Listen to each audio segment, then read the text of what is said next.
Jadi ada saat itu ada taun. Tadi saya sudah bilang ya, taun itu jauh lebih sulit, lebih besar daripada corona atau sejenisnya. Tatuan toh, apakah termasuk tanda-tanda akhir zaman, Ustaz? Iya, semua tanda akhir zaman ini, kejadian apapun kejadian, tentang ada beberapa hal yang tema-tema akhir zaman, tapi teman-teman, saya ingin menyampaikan begini. Tahun ini dalam kitab Al-Bidayah wan Nihayah, kitabnya Imam Ibnu Katsir rahimahullah, di belakang saya juga ada kitabnya, kitab Al-Bidayah wan Nihayah, dan beliau menyampaikan tahun berapa tahun ya?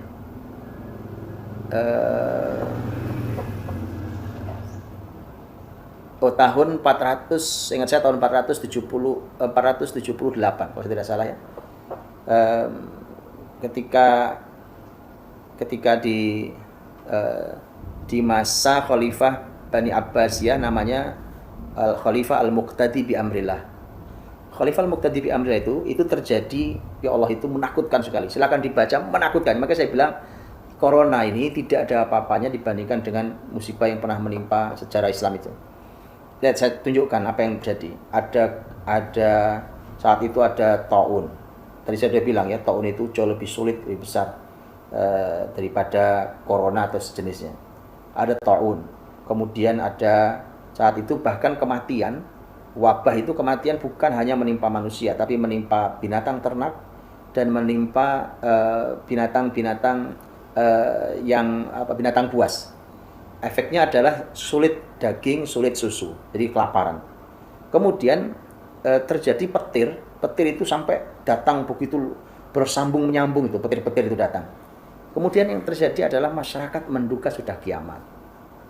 Itu zaman itu, gitu ya. Jadi sebenarnya rasa orang mau kiamat itu bukan cuma hari ini saja, ya kan? Itu dari tahun kapan tuh, ya kan? Dari sejak abad berapa itu sampai sekarang kan belum kiamat memang. Ya begitulah.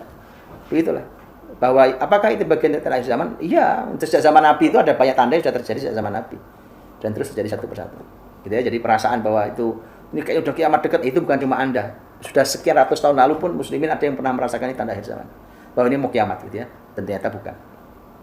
Biarlah kiamat urusan Allah SWT, bahwa itu tanda akhir zaman, ya banyak tanda akhir zaman. Baik, kemudian tadi sudah ya menyikapi fatwa tentang ibadah di rumah, ya, Pak Abdi sudah menyikapi fatwa dengan ibadah di rumah dan tidak ke masjid sudah. Kemudian minta doa, nanti kita tutup nanti dengan zikir dan doa bersama.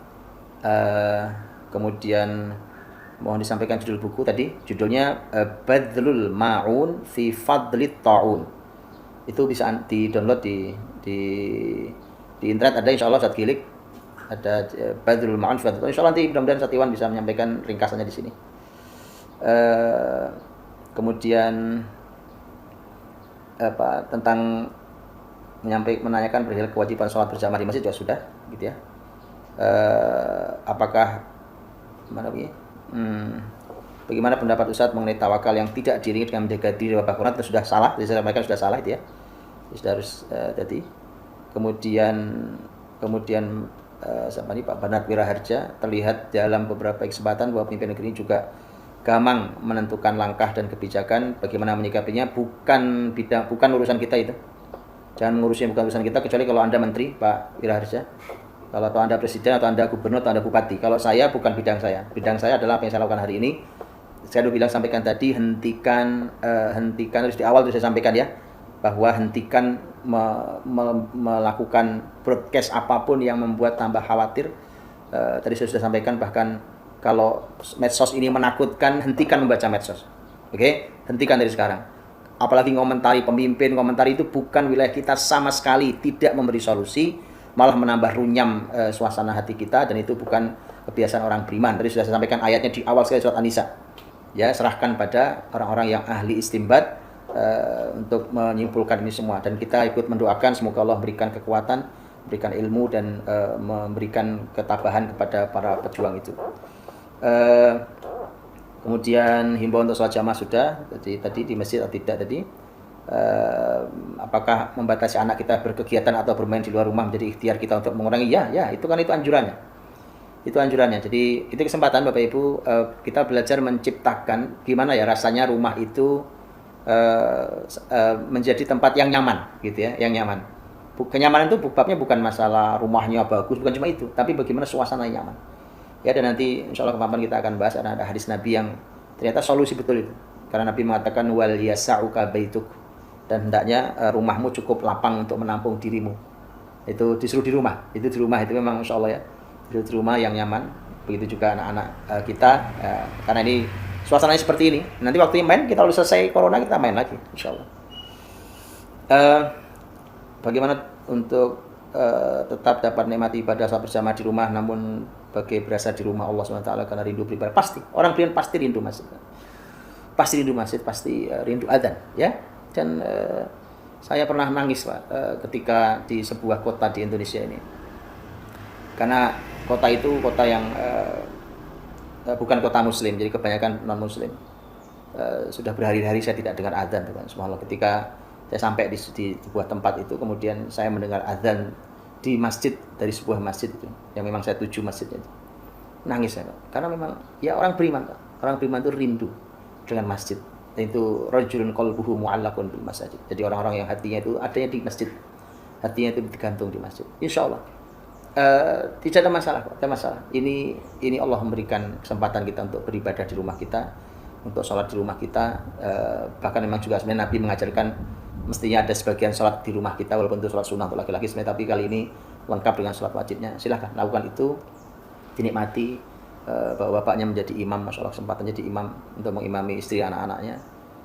Ayo lakukan dengan baik, dan insya Allah walau tidak sama dengan kita di masjid, tapi Allah Maha Adil bahwa Allah akan memberikan kekhusyuan dalam hati kita di salat kita akan merasakan seperti indahnya kita di masjid.